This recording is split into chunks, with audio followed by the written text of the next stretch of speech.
Assalamualaikum and welcome back to morEwish Cuisine. Today I'm sharing yet another recipe using potatoes. I am making aloo gobi ki sabzi.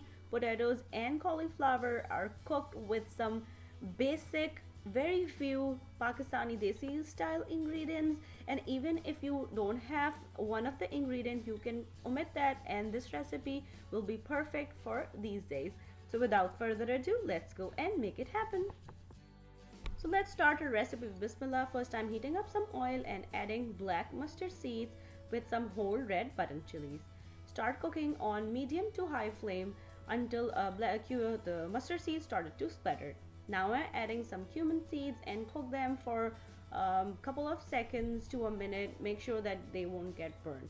Now I'll add cauliflower, which I already cut into big florets, and start cooking until they get their fried color. The florets will turn like yellowish. Just make sure that the cumin and mustard seeds are not burning. So just in case, I'm adding a tablespoon to 2 tablespoons of water, and cook the cauliflower, and then I'll add the potatoes, which already cut into cubes, and start cooking until potatoes get that fried color on top of them. Then I'll season it with some salt, coriander powder, and turmeric powder.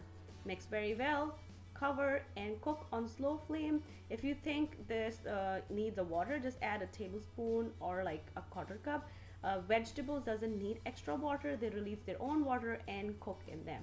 When your potatoes and cauliflower are completely tender, just don't overcook them. Just check if they are fork tender, and your cauliflower and potatoes, your aloo gobi ki sabzi is ready to serve.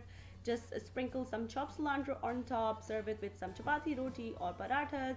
And if you're trying this recipe at home, please let me know how it turned out with you. If you want to learn something else, let me know. Leave me a comment down below, and I will try my best to make it happen for you guys. Once again, thank you so much for watching. And if you like this recipe, don't forget to click on the links to enjoy a lot more recipes like this.